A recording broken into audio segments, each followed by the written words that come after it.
الله تعالى وبركاته.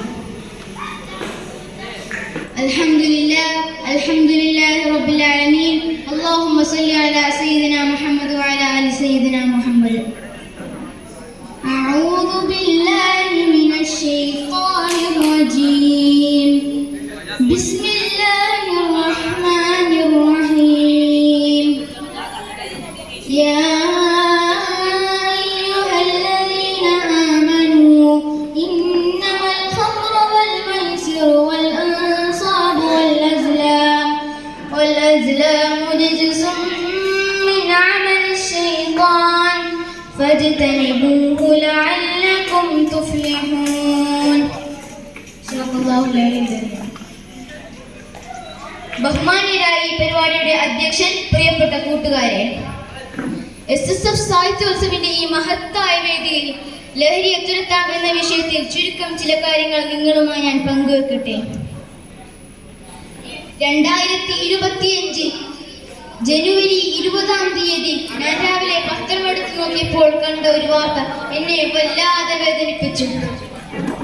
25 വയസ്സുള്ള മുഹമ്മദ് ആഷിഖ് എന്ന മകൻ 53 വയസ്സുള്ള ക്യാൻസർ ബാധിച്ച് കിടപ്പിലായ സ്വന്തം ഉമ്മയെ വെട്ടുകത്തി കൊണ്ട് വെട്ടി ഇല്ലാതാക്കിയ വാർത്തയായിരുന്നു അത്.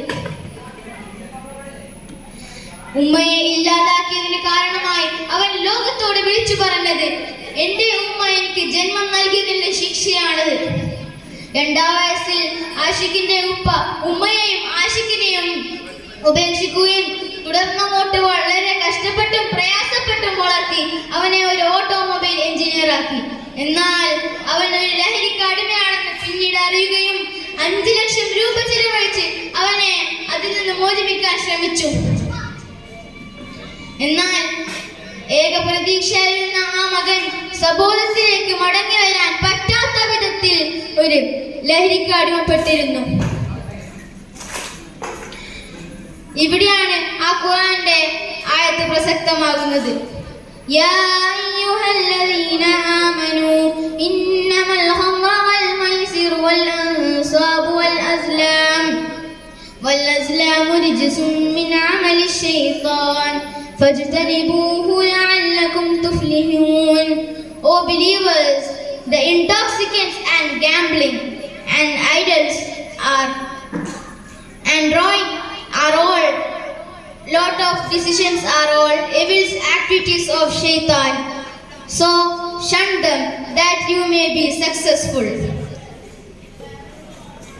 അതുപോലെയാണ് പാലക്കാട് ശിവൻകുട്ടി എന്ന പേരുള്ള അച്ഛൻ സിജിൽ എന്ന പേരുള്ള സ്വന്തം മകന്റെ മയക്കുമരുന്നിന്റെ സ്വാധീനത്തിലുള്ള അക്രമം തടയവേ വീട്ടിലുള്ള വെട്ടുകത്തിയെടുത്ത് അവനെ ഇല്ലാതാക്കി. എല്ലാ വർഷവും ജൂൺ 26